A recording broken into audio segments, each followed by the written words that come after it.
Welcome back to my channel Siddhu info world. ఈరోజు ఒక చిన్న వర్క్ మీద బయటకు వెళ్ళాను మచ్చా.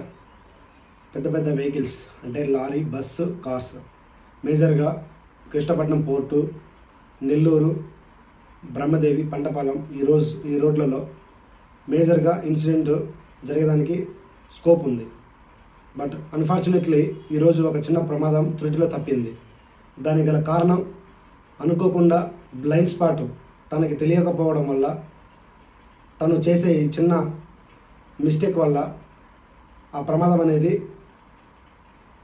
ఆపగలిగాం.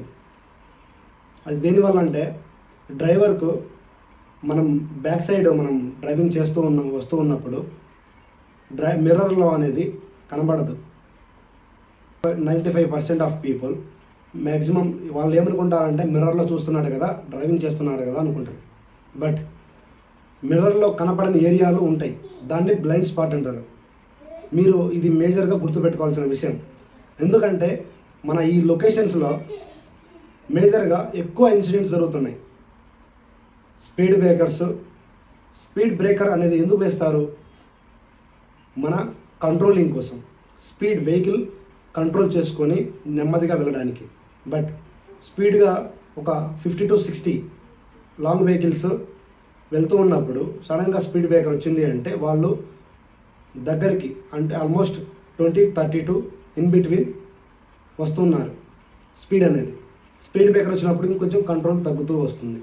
బట్ ఈరోజు నేను చూసిన ఒక విషయం, బ్లైండ్ స్పాట్ అనేది తెలియకపోవడం వల్లే ఆ చిన్న ప్రమాదం పక్కన నేను ఉండబట్టి ఆ ప్రమాదం కాకుండా ఉండడానికి అవకాశం ఉండింది. మీరు ఈ వీడియోలో నేను ప్రతిదీ పిన్ టు పిన్ డీటెయిల్స్గా మీకు బ్లైండ్ స్పాట్ అంటే ఏంది, దాని గురించి వివరాలు మీకు ఎక్స్ప్లెయిన్ చేయాలనుకుంటున్నాను. మీరు చాలా జాగ్రత్తగా అబ్జర్వ్ చేయండి. ఎందుకంటే it is most important our human life, మేజర్గా ఇంపార్టెంట్. మీరు గుర్తుపెట్టుకోవాల్సింది ఏంటంటే మనం పెద్ద వెహికల్స్ వెళ్తూ ఉన్నప్పుడు వాళ్ళకు మిర్రర్స్లో ఏదైతే కనబడుతుందో ఆ ఏరియాలో మాత్రమే మనం డ్రైవ్ చేయాలి. ఇన్ కేస్ వాళ్ళకు కనపడకుండా ఏదైతే మనం డ్రైవ్ చేస్తున్నామో దాన్ని బ్లైండ్ స్పాట్ అంటారు. అట్లీస్ట్ 30 to 50 feet మినిమం అనేది, 50 feet అనేది మ్యాండేటరీ. ఎప్పుడైతే నువ్వు డిస్టెన్స్ మెయింటైన్ చేస్తావో ఆ ప్రమాదం గురి కాకుండా ఉండడానికి అవకాశం ఉంటుంది. అందుకనే పెద్ద పెద్ద వెహికల్స్కు మినిమం ప్లీజ్ డిస్టెన్స్ 50 feet అనేది రాస్తూ ఉంటారు. But nobody reading. అది మీరు గుర్తుపెట్టుకోవాల్సిన విషయం ఏంటంటే ఒక లారీ ముందుకు వెళ్తూ ఉన్నప్పుడు అన్ఎక్స్పెక్టెడ్గా ఒక వెహికల్ సడన్గా వచ్చింది అంటే అతను బ్రేక్ వేసాడు అంటే బ్యాక్ సైడ్ ఉన్న వాళ్ళు ప్రతి ఒక్కరూ ఆ ఉన్న స్పీడులో మీరు ఖచ్చితంగా దాన్ని తగిలేదానికి అవకాశం ఉంటుంది. మీరు అలా అవ్వకుండా ఉండాలి అంటే 50 feet మినిమం మెయింటైన్ చేయండి. అలాగే బ్లైండ్ స్పాట్ ఏది అనేది మీరు గుర్తుపెట్టుకోండి. ఎప్పుడైనా రైట్ సైడ్ నుంచి వేగంగా క్రాస్ చేయాలి, కానీ లెఫ్ట్ సైడ్ నుంచి ఎప్పటికీ కూడా మీరు లెఫ్ట్ సైడ్ నుంచి వెళ్ళకూడదు. బట్ కొంతమంది ఏమవుతుందంటే పెద్ద వెహికల్ కదా, వెళ్తుంది కదా, మనం లెఫ్ట్ సైడ్ వెళ్ళిపోదాంలే, చిన్న గ్యాప్ ఉంది అని చెప్పి మోటార్ సైకిల్ వాళ్ళు ఎవరైతే ఉన్నారో వాళ్ళు వెళ్ళిపోవడం జరుగుతుంది. మీరు ఖచ్చితంగా ఈ విషయాన్ని గుర్తుపెట్టుకోవాలి. ఎప్పుడైనా సరే నువ్వు రైట్ సైడ్ వెళ్ళినప్పుడే నీకు వెహికల్ అనేది ఫ్రంట్ వస్తుందా లేదా అనేది మీకు తెలుస్తుంది. అప్పుడు అతను కంట్రోల్ చేసుకుంటాడు.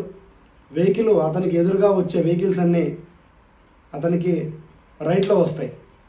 బట్ మీరు లెఫ్ట్లో వెళ్ళారనుకోండి, ఏదైతే వెళ్తుందో లారీ అది లెఫ్ట్కి వెళ్ళడం వల్ల మీకు అక్కడ యాక్సిడెంట్ జరిగేదానికి అవకాశం ఉంటుంది. మీరు క్రాస్ చేయాలనుకుంటే కొంచెం వేగంగా వెళ్ళి దాన్ని వేగంగా క్రాస్ చేయండి. Minimum bike 60 to 80 on highway. But turnings దగ్గర, స్పీడ్ బ్రేకర్స్ దగ్గర మీరు చాలా స్లో చేసుకోవడం అతి ఉత్తమమైన పని. అలాగే urban and rural areas so many schools, so many shops, dividers, ఇలా వేరియేషన్ అనేది మీకు కనబడుతూ ఉంటుంది.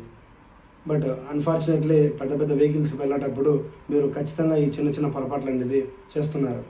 ఖచ్చితంగా గుర్తుపెట్టుకోండి. మీకు ఇంకా మ్యాప్తో సహా మీకు డీటెయిల్స్ అనేది డిఎంలో పెట్టున్నాను. మీరు దాన్ని చూసి అబ్జర్వ్ చేయండి ఒకసారి.